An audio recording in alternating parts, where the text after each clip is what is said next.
One of my biggest frustrations in this life are people who claim to be Christian when they're so obviously far from it. I'm sick of seeing these Christians using the faith as a means to an end or an excuse for something entirely unchristian. So I wanted to make this video clarifying what I believe a true Christian is. I want you to know that the intent of this video isn't to be preachy or to start some kind of theological argument or to call people out or anything like that. I simply want to state my own perspective on how an authentic Christian lives, in contrast to all these people out there claiming to be Christian. Because more often than not, we see people tarnishing the name of Christianity and warping what it means and what it stands for. For the longest time, I personally thought that I was a Christian, and then I had this epiphany where I realized the true shallowness of my faith and what real Christianity actually is. So be gentle with me. I'm still trying to figure all of this out too. Here we go.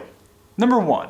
A true Christian professes Jesus Christ as the Son of God and their personal Lord and Savior, and strives to be an example and a disciple of His teachings. I know that's a lot to unpack, but for the sake of time, we're going to keep moving. Number 2.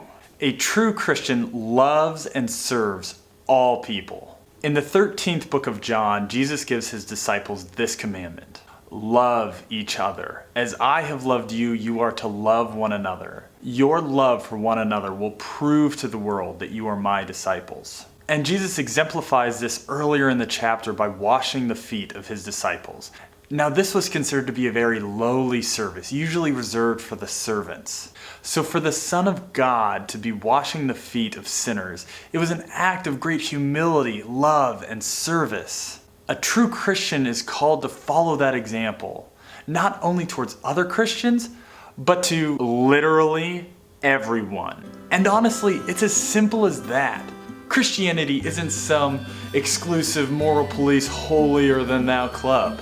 It's a humble lifestyle of selflessly giving, loving, and serving others, regardless of who they are, what they look like, and what they personally believe. It's an acknowledgement that we ourselves are broken people in a broken world. True Christians don't exalt themselves over others, but they're the first ones to point out their own faults. It's not just something you believe, but it's a lifestyle. It's evident in everything that you do and everything that you say. And yeah, nobody's perfect, no one's gonna get it right all the time. But the pursuit of those things, of that lifestyle, of that belief, should be a consistent theme in their lives. Because after all, you can profess and claim all you want, but if your actions in your life aren't backing up what you're saying, then does it really mean anything? It means intentionally living out an active life of love and service and devotion to those around you, absent of judgment or condescension, and being joyful and enthusiastic in that love and service. A true Christian understands that their role in this life isn't to provoke or hate or judge or condemn, but to love and serve selflessly and humbly as Jesus did, and intentionally, purposefully, and tirelessly working to improve themselves in that role despite their own brokenness. That's a true Christian. Or at least, that's what I believe.